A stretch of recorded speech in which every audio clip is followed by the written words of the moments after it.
Allora, siamo sempre con ENAIP Veneto, la dottoressa Roberta Callegaro, direttore. Allora, entriamo nel merito specifico di queste competenze che devono essere imparate, insegnate, quindi che cosa offre il mondo ENAIP di formazione. Intanto parliamo di ragazzi, poi parleremo anche del mondo degli adulti, che è altrettanto importante perché tanti ci chiedono riqualificazione professionale per trovare delle occupazioni diverse.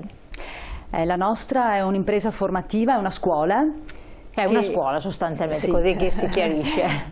La settimana tipo da noi è che si studia innanzitutto, ma si studia con un'intelligenza pratica attraverso i laboratori professionali che sono proprio simulazioni di imprese, ecco, in diversi settori. Noi siamo molto a vocazione industriale perché formiamo tecnici nel settore meccanico, meccatronico, elettrico, domotica, nel settore autoriparazione, carrozzeria e poi tutta l'area dei servizi, quindi le vendite, l'alberghiero, la ristorazione, il turismo. Anche le vendite? Sì, sempre più la vendita, anche qui ha avuto un'evoluzione, come tutta l'area dell'e-commerce che non è più vendita diretta, poi attraverso il Covid questo è ancora aumentato maggiormente, quindi noi formiamo tecnici dei servizi delle vendite, che non è solo banalmente il commesso di una volta, ma è un operatore che analizza il cliente e fa anche delle strategie di marketing per la vendita del prodotto adesso online. Ma soprattutto nel settore industriale sono molto cambiati i processi di lavoro. Adesso noi molto spesso facciamo l'esempio dell'autoriparatore, che non è più l'operatore che aggiusta l'auto mettendo le mani nel motore, perché ormai bisogna conoscere la diagnosi di quella centralina, di quell'automobile, di quella marca automobilistica, conoscere quindi le procedure di quella casa madre, studiare il manuale in inglese della casa madre per poter diventare un esperto di diagnosi e conoscere il problema e risolverlo. Faccio questo esempio, ma ne potrei fare anche un altro nella meccanica industriale. Prima l'amministratore diceva molto bene, se ci guardiamo anche nella nostra abitazione o anche in questa stanza, tutto quello che c'è qui è fatto dalla formazione professionale. Oggi un meccanico sostanzialmente progetta una componentistica, penso anche le sedie, una parte meccanica di un motore, di un automatismo industriale, lo disegna, lo progetta al computer, lo realizza, adesso poi lo si realizza attraverso la prototipazione prima di andare in produzione, lo produce e nella realizzazione della produzione riesce anche ad anticipare i tempi morti che potrebbero esserci attraverso le manutenzioni che vanno fatte prima che l'automatismo si rompa, quindi c'è tutta un'analisi del processo di lavoro che un meccanico oggi fa, quindi i nostri diplomati tecnici arrivano anche a gestire squadre di lavoro, operatori all'interno di un sistema produttivo, un reparto di produzione, interfacciandosi anche con la progettazione e le vendite, perché poi oggi tutta la produzione che noi abbiamo in Italia, siamo secondi in Europa e il Veneto è secondo in Italia del manifatturiero, è sempre più customizzato. Cioè, che cosa vuol dire? Vuol dire che non si produce più in serie, non si fanno più grandi magazzini con i prodotti da vendite, ma si capisce il cliente che cosa fa, che cosa vuole e lo si accontenta. Ecco, una cosa che voglio chiedere, perché questo è molto interessante, però tante famiglie, quindi metto dal punto di vista classico delle obiezioni, no, che possono porre i genitori all'osservazione. Io ho avuto anche un paio di amiche che mi hanno parlato del caso dei loro figli e ho detto, ma perché non prescrivi all'ENAIP? Mi sembra una bella soluzione. Eh sì, ma poi non sanno scrivere due righe, e la grammatica, e la storia, e la cultura generale, insomma questo apre la mente, e non avevano questa grande, nei confronti di tutte le altre materie avevano delle grosse perplessità. Leggo il messaggio, poi completo la domanda. Grazie a ENAIP, dopo 2 anni di formazione sto lavorando in una autofficina meccanica con soddisfazione. Oggi sono a casa malato e mi fa piacere vedervi, grazie. Insomma, una bella soddisfazione, dai. Cioè, è bello sentire queste testimonianze. Di questo nostro ex studente oggi lavoratore, noi anche sul tasso l'indicatore di percentuale di occupazione è molto alto. Noi occupiamo con una media di tutti i settori sopra l'85% e in alcune aree arriviamo anche al 90-95%. Questo è un dato importante perché chi viene da noi deve anche avere la certezza che potrà avere un lavoro. Come? Beh, innanzitutto per il rapporto che abbiamo territorialmente con le aziende. Si lavora con più di 2000 aziende e attraverso lo stage, come diceva molto bene prima l'amministratore, l'azienda ha l'opportunità di conoscere lo studente, accompagnarlo in un percorso anche di crescita e di carriera professionale. Noi già dal secondo anno abbiamo lo stage per 4 settimane, poi al terzo per 5 settimane e il quarto anno noi siamo una scuola polo sul sistema duale. Ecco, anche questo approccio all'apprendimento molto noto in Germania, che esiste da 30 anni, noi in ENEP lo abbiamo da circa 10 anni e l'azienda ha l'opportunità di avere durante un anno scolastico lo studente che si alterna tra la nostra scuola e l'azienda per 500 ore di stage, quindi qui c'è proprio un percorso di sviluppo, di crescita e di carriera attraverso anche l'apprendistato di primo livello, che è un apprendistato formativo con cui l'azienda ha anche degli sgravi contributivi importanti e per il ragazzo è una crescita all'interno, anche una fidelizzazione, un ingaggio, si dice oggi l'engagement, cioè sentirsi attratti anche per la cura che l'azienda ha di te nella tua crescita.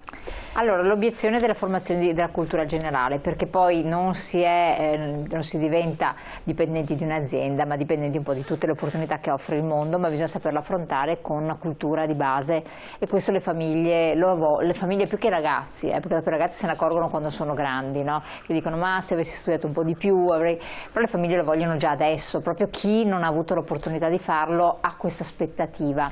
Siete in grado di assolvere a questo oppure c'è ancora da fare o da comunicare può anche anche essere. Su questo punto noi ormai sono più di 10 anni che abbiamo dei programmi formativi curriculari con l'accordo Stato-Regione Veneto, Stato è Ministero della Pubblica Istruzione, cioè da noi si studia la storia, il diritto, l'economia, la geografia, la cittadinanza attiva, l'italiano, l'inglese e il tedesco.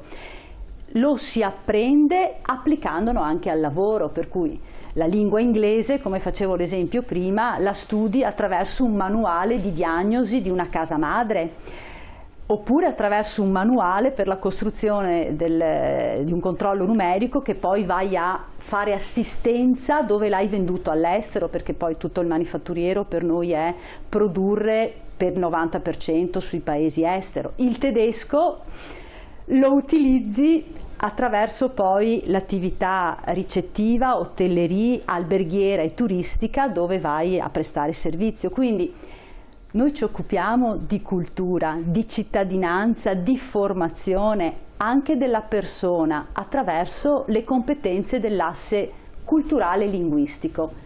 Certo, ci sono ore di studio per arrivare a questo, poi però è molto applicativo. Ecco, io faccio l'esempio dell'inglese, noi non studiamo la letteratura inglese, ma studiamo l'inglese tecnico professionale, perché noi siamo una scuola che porta al lavoro con una distintività di inserimento e di competenza elevata, che è collegata agli attuali richieste del mercato del lavoro e alle competenze spendibili. Ecco. Sì, esatto. Tutto questo, e quindi tolta questa parte appunto non c'è la letteratura, non c'è questa parte più teorica, eccetera, filosofia non immagino non ci sia. Però c'è il pensiero critico e anche la coscienza etica, perché noi li aiutiamo a sviluppare la coscienza critica con l'approccio anche etico di quale lavoro vuoi fare, quale azienda vuoi scegliere. Quindi diciamo che ha una parte di cultura importante della nostra vita, no? Essere cittadini attivi protagonisti. Infatti questo fa una selezione degli studenti che scelgono la vostra scuola? Chiedo a lei amministratore oppure alla direttrice, non scegliete voi? È certo che fa una selezione. Chi sceglie di fare dei percorsi in Italia di IFP ha in mente altre cose, perché da noi non si fa latino, non si fa greco. Ma del resto, insomma, non si fa latino, non si fa greco. Se uno vuole fare latino e vuole fare greco è meglio che faccia il liceo classico. Ma di gente che fa il liceo classico capisco questa obiezione, ma mi sembra che il numero sia molto contenuto. È sicuramente meno della metà o meno di un quarto di quelli che frequentano l'ENEIP. Questo è il dato. Noi abbiamo circa 5.000-4.500 ragazzi in Veneto, non si fa latino, non si fa greco. Hanno ragione. Chi obietta a questo e immagina che il figlio voglia fare filosofia, probabilmente deve fare un percorso diverso. Ma è anche vero che se uno fa un liceo sportivo non fa parimenti latino e greco. Sì, ma anche ragioneria non c'è latino e greco, anche ragioneria non c'è latino e greco. Ho capito, noi abbiamo sempre questo retropensiero del 1900, no, da noi latino e greco non si fa. Si fa tecnica.